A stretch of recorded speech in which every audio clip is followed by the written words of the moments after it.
Good morning everyone. स्वागत है आप सभी का हमारे YouTube channel the Mona show पे। तो चलिए आज का वीडियो स्टार्ट करते हैं, लेकिन उससे पहले अगर आपने अभी तक हमारे चैनल को सब्सक्राइब नहीं किया है तो हमारे चैनल को सब्सक्राइब कर दीजिए, और अगर वीडियो पसंद आए तो वीडियो को लाइक ज़रूर करें और एंड तक ज़रूर देखें। तो आज के इस वीडियो में हम करने वाले हैं दिशा 2020 राजस्थान का इतिहास। राजस्थान का इतिहास में हमने पिछली क्लास में हमने कौन कौन सी सभ्यता कर ली थी। कालीबंगा सभ्यता हमने कर ली थी। कौन सी? कालीबंगा। और आहड़ सभ्यता हमने पिछले वीडियो में कर ली थी। आहड़ सभ्यता हमने पिछले वीडियो में कर ली थी। जो भी स्टूडेंट ने आहड़ और कालीबंगा सभ्यता नहीं देखी है तो वह हमारे पिछले वीडियो में जाकर देख लें। अब आज हम करने वाले हैं कौन कौन सी सभ्यता। आगे चलते हैं। आज हम करने वाले हैं गणेश्वर सभ्यता पहले, फिर बेराट करेंगे। तो सबसे पहले देखते हैं गणेश्वर सभ्यता। तो चलिए वीडियो स्टार्ट करते हैं। उससे पहले अगर अभी तक भी चैनल को सब्सक्राइब नहीं किया है तो चैनल को सब्सक्राइब जरूर कर लें, क्योंकि जो भी स्टूडेंट रीट लेवल सेकंड या फर्स्ट की तैयारी कर रहा है उसके लिए भी ये वीडियो बहुत ही इंपॉर्टेंट रहने वाला है, क्योंकि राजस्थान के इतिहास का जो ये सभ्यता है इसमें से भी एक दो क्वेश्चन तो पूछे ही जाते हैं। अगला क्वेश्चन देखते हैं। गणेश्वर सभ्यता के अवशेष चिन्ह उपस्थित है। गणेश्वर सभ्यता के अवशेष चिन्ह उपस्थित है तो कहाँ उपस्थित है? नीमका थाना में उपस्थित है। अगला क्वेश्चन देखते हैं। निम्न में से किस सभ्यता को भारत की सभी ताम्रयुगीन सभ्यताओं की जननी ताम्र संचयी के नाम से जाना जाता है? तो कौन सी को जाना जाता है? गणेश्वर सभ्यता को ताम्र संचयी या ताम्रयुगीन सभ्यताओं की जननी के नाम से भी जाना जाता है। अगला क्वेश्चन देखते हैं। प्रयोग ऐतिहासिक स्थल जहाँ से भारी मात्रा में ताम्र उपकरण प्राप्त हुए थे, तो कहाँ से प्राप्त हुए थे? गणेश्वर सभ्यता से प्राप्त हुए थे। अगला क्वेश्चन देखते हैं। अगला क्वेश्चन। निम्न में से किस नदी के किनारे स्थित गणेश्वर में ताम्रयुगीन सभ्यता के अवशेष प्राप्त हुए थे? तो किस नदी के किनारे प्राप्त हुए थे? ये हुए थे कांटली नदी के किनारे प्राप्त हुए थे। कांटली नदी पर स्थित है। कांटली नदी पर क्या स्थित है? कौन सी सभ्यता स्थित है? गणेश्वर सभ्यता स्थित है। कौन सी स्थित है? गणेश्वर सभ्यता। अगला क्वेश्चन देखते हैं।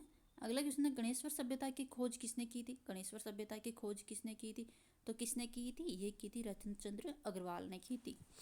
अगला क्वेश्चन देख लेते हैं। गणेश्वर सभ्यता के किस काल से संबंधित है? गणेश्वर सभ्यता कौन से काल से संबंधित है? तो ये संबंधित है ताम्र व कांस्य युग से संबंधित है। अगला क्वेश्चन देख लेते हैं। अगला क्वेश्चन है। किस सभ्यता में मकान व बस्तियों के निर्माण में ईंटों का प्रयोग नहीं होता?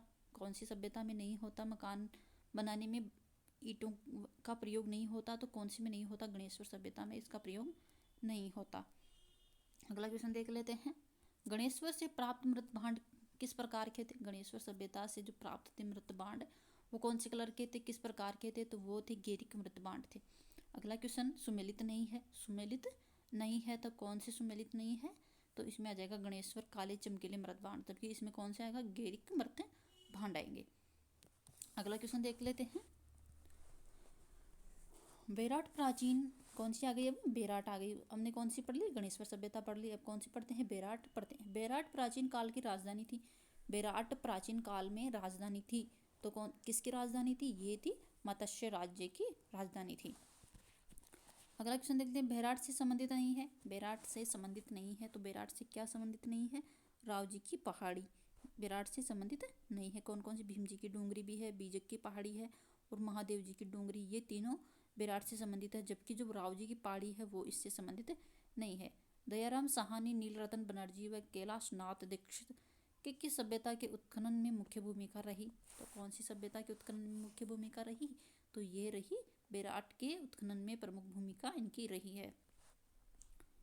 अगला क्वेश्चन देख लेते हैं। बीजक की पहाड़ी मौर्य कालीन स्तूप चैत्य का एक खंडर है जिसका निर्माण बारी बारी से लकड़ी के 26 स्तंभों व ईंट के चूने के पत्थर से प्लास्टर किए गए पैनलों से हुआ है।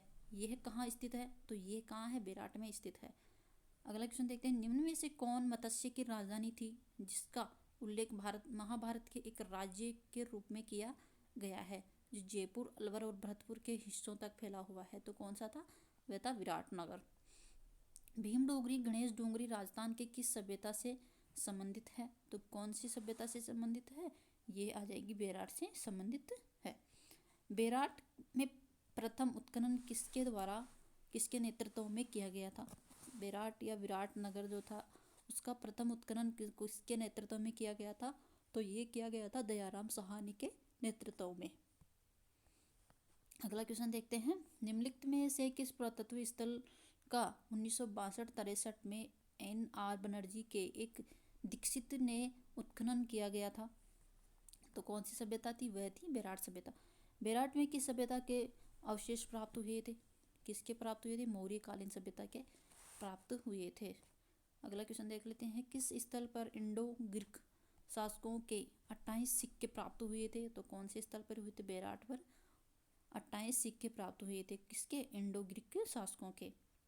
निम्नलिखित में से किस स्थल से यूनानी शासक मेनेंडर के 16 सिक्के प्राप्त हुए थे? तो ये भी कहाँ से प्राप्त हुए थे? ये भी बेराट से प्राप्त हुए थे।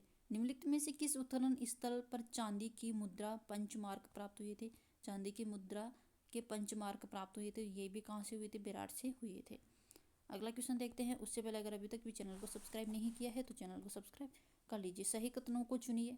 विराटनगर जिसे पहले बेराट के नाम से जाना जाता था, जो जोधपुर का एक हिस्सा था, तो ये क्या है? ये तो सही है। ये ऑप्शन क्या होगा? सही होगा। बेराट मौर्य साम्राज्य का हिस्सा था। बेराट किसका हिस्सा था? मौर्य साम्राज्य का हिस्सा था, तो ये भी सही है। अगला क्वेश्चन देखते हैं, किस प्राचीन सभ्यता में सम्राट अशोक ने 2 शिलालेख पाए जाते हैं? सम्राट अशोक के 2 शिलालेख कौन सी सभ्यता में पाए जाते हैं? तो वे पाए जाते हैं बेराट सभ्यता में। अगला क्वेश्चन देखते हैं, बेराट स्थित पहाड़ी जहां बौद्ध विहार के अवशेष मिले उसे जाना जाता है, तो उसे किस नाम से जाना जाता है? बीजक की पहाड़ी के नाम से जाना जाता है। उत्तर गुप्तकालीन संकलिपि में लिखे लेख मिले, तो कहाँ पे मिले? तो ये मिले थे बेराट सभ्यता में। अगला क्वेश्चन, 300 ईसा पूर्व से 300 ईस्वी तक काल में राजस्थान गोल चैत्यग्रह कहाँ मिला? तो ये मिले थे, ये भी कहाँ मिले थे? बेराट में मिले थे। किस पुरातन स्थल के निवासी वस्त्र बुनाई की तकनीक से परिचित थे? तो कौन सी के? बेराट सभ्यता के जो लोग थे वो किससे परिचित थे? वस्त्र बुनाई से भी परिचित थे। अगला क्वेश्चन देखते हैं। अगला क्वेश्चन है, बेराट के पास भीम जी की डूंगरी के तल पर 2 शिलालेख, बेराट शिलालेख व लघु शिलालेख खोज किए गए थे, तो कौन से थे वो? वह थे अशोक के शिलालेख में। सन 1837 में बीजक पहाड़ी स्थित अशोक के शिलालेख किसने खोजा था? तो किसने खोजा था? ये खोजे थे कैप्टन बर्ट ने। महाभारत काल के अवशेष कहाँ पर मिले थे? महाभारत काल के अवशेष कहाँ पर मिले थे? तो ये मिले थे अलवर के निकट बेराट व भरतपुर के निकट नौ में मिले थे। अगला क्वेश्चन देखते हैं, किस पुरास्थल के निवासी वस्त्र बुनाई की तकनीक से परिचित थे? तो कौन से थे? बेराट सभ्यता के लोग वस्त्र बुनाई से भी परिचित थे। राजस्थान में बौद्ध संस्कृति के अवशेष कहाँ मिले थे? बौद्ध संस्कृति के अवशेष कहाँ मिले थे? तो ये मिले थे बेराट सभ्यता में। अगला क्वेश्चन देखते हैं, महाभारत के अनुसार किस महाजनपद में पांडवों ने अज्ञातवास का समय जीवन यापन किया था? तो कौन से में किया था? मत्स्य संघ में जो पांडव थे महाभारत के, उन्होंने अज्ञातवास समय का जीवन यापन किया था। किस पुरा स्थल पर चित्रित शिलाश्रय प्राप्त हुए? तो कौन से पे हुए थे? बेराट पर प्राप्त हुए थे। गिलुंड किस नदी के किनारे स्थित है? अगली सभ्यता कौन सी आ गई? अगली सभ्यता आ गई गिलुंड सभ्यता। तो पहला क्वेश्चन है, गिलुंड किस नदी के किनारे स्थित है? बताओ कौन सी किनारे नदी के किनारे स्थित है? तो ये आ जाएगी बनास नदी के किनारे। गिलुंड सभ्यता के अवशेष किस युग के हैं? कौन से युग के हैं गिलुंड सभ्यता के अवशेष? तो ये हैं ताम्रप्रस्तर युग के। अगला क्वेश्चन है, राजस्थान के किस जिले में गिलुंड पुरातत्व उत्खनन स्थल स्थित है? तो कौन से पे? राजसमंद में स्थित है। गिलुंड वह भगवानपुरा किस सभ्यता से संबंधित है? गिलुंड और भगवानपुरा किस सभ्यता से संबंधित है? तो कौन सी सभ्यता से संबंधित है? तो ये आ जाएंगे आहड़ से संबंधित है। पुरातात्विक स्थल गिलुंड संबंध है। गिलुंड संबंधित है, किससे संबंधित है? तो ये है नवपाषाणिक संस्कृति से संबंधित है। अगला क्वेश्चन है, निम्नलिखित में से कौन सा स्थल आहड़ सभ्यता से संबंधित नहीं है? तो कौन सा आहड़ सभ्यता से संबंधित नहीं है? तो इसमें आ जाएगा आबानेरी, जो कि किससे संबंधित नहीं है? आहड़ से संबंधित नहीं है। किस जिले में बालाथल सभ्यता स्थित है? कौन से जिले में बालाथल सभ्यता स्थित है? कौन सी सभ्यता आ गई? बालाथल सभ्यता आ गई। तो कौन से जिले में है? ये उदयपुर जिले में स्थित है। 11 कमरों वाला विशाल भवन राजस्थान की किस सभ्यता में पाया गया था? 11 कमरों वाला विशाल भवन राजस्थान की कौन सी सभ्यता में मिला था? तो ये मिला था बालाथल सभ्यता में। 12 और 12, 12 और 11, 11 12, तो कैसे याद कर लो? 11 कमरों वाला बालाथल में मिला था। बालाथल सभ्यता का उत्खनन किसके निर्देशन में हुआ था? किसके निर्देशन में हुआ था इसका उत्खनन? तो इसका उत्खनन हुआ था वीएन मिश्र के निर्देशन पर। आगे चलते हैं। उससे पहले अगर अभी तक भी चैनल को सब्सक्राइब नहीं किया है तो चैनल को सब्सक्राइब कर लीजिए। अगला क्वेश्चन देखते हैं। राजस्थान का कौन सा ऐतिहासिक स्थल ताम्रपाषाणी काल से संबंधित है? तो कौन सा है? बालाथल इससे संबंधित है। पुरातात्विक स्थल नदी में सुमेलित नहीं है। जोधपुर, साबी, ये सही है। ओजियाना, खारी, कालीबंगा, घग्गर नदी, बालाथल, कांतली, बालाथल कांतली पे नहीं है। अगला क्वेश्चन देखते हैं। ध्रुवीकरण के पुरावशेष किस ताम्रपाषाण युगीन पुरा स्थल से प्राप्त हुए? तो कहाँ से प्राप्त हुए? बालाथल से प्राप्त हुए। कौन सा आहड़ बना संस्कृति का पुरातात्विक स्थल है जो राजस्थान के उदयपुर जिले में वल्लभनगर तहसील में स्थित है? तो कौन सा है? बालाथल है। अगला क्वेश्चन देख लेते हैं। बागोर भीलवाड़ा जिले की नदी के कांटे पर स्थित है। तो कौन स्थित है? कोटारी नदी स्थित है। प्रो-ऐतिहासिक काल की भागोर सभ्यता के अवशेष कोटारी नदी के तट पर किस स्थान पर प्राप्त हुए थे? तो कौन से स्थान पर प्राप्त हुए थे? महासतिया के स्थान पर प्राप्त हुए थे। राजस्थान में पशुपालन के प्राचीनतम साक्ष्य कहाँ प्राप्त हुए थे? पशुपालन के साक्ष्य कहाँ प्राप्त हुए थे? तो ये हुए थे बागोर सभ्यता में। अगला क्वेश्चन देखते हैं। राजस्थान में किस स्थल पर एक कंकाल के गले में पत्थर व हड्डियों का हार पाया गया था? तो कहाँ पे पाया गया था? ये बागोर सभ्यता में पाया गया था। वह स्थान जिसे प्राचीन भारत का टाटानगर कहा जाता है। टाटानगर किसे कहा जाता है? तो ये कहा जाता है रेड टोंक को टाटानगर के नाम से भी जाना जाता है। ये वाला क्वेश्चन देख लेते हैं। राजस्थान के किस जिले में पुरातात्विक बागोर कस्बा स्थित है? तो कौन से जिले में बागोर कस्बा स्थित है? तो ये है भीलवाड़ा जिले में। अगला क्वेश्चन देखते हैं। डॉक्टर केदारनाथपुरी किस पुरातात्विक स्थल के अनुसंधान करता है? तो कौन सी सभ्यता के? रेड, जो कि कहाँ पे है? टोंक में है। अगला क्वेश्चन देखते हैं। राजस्थान के किस पुरातात्विक स्थल पर अपोलोडोट्स का सिक्का प्राप्त हुआ था? तो कहाँ पे हुआ था? ये हुआ था रेड में, जो कि कहाँ है? टोंक में है। किस स्थल से जाखा बाबा प्रतिमा प्राप्त हुई? कौन से स्थल से हुई? नोह से प्राप्त हुई। अगला क्वेश्चन। किस पुरातात्विक स्थल को पूर्व में मालव नगर कहते थे?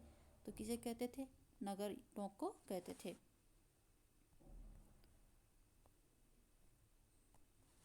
प्राचीन उत्खनन स्थल नगर राजस्थान के किस जिले में स्थित है? तो कौन से जिले में स्थित है? तो ये आ जाएगा टोंक में। पूरा उत्खनन स्थल बागोर व नाडोल क्रमशः किन जिलों में स्थित है? तो कौन से जिलों में स्थित है? भीलवाड़ा व पाली में स्थित है। जोधपुरा संस्कृति के किस प्रारंभिक सांस्कृतिक कालखंड में लोहा उपलब्ध था? तो कौन से पीरियड में था? तो ये था पीरियड 3 में उपलब्ध था। जोधपुरा सभ्यता किस नदी के तट पर स्थित है? कौन सी नदी के तट पर स्थित है जोधपुरा? साबी नदी के तट पर स्थित है। 1998 में राजस्थान के भीलवाड़ा जिले में किस स्थल की खुदाई की गई थी? तो कौन से स्थल की खुदाई की गई थी? तो ओजियाना स्थल की खुदाई की गई थी।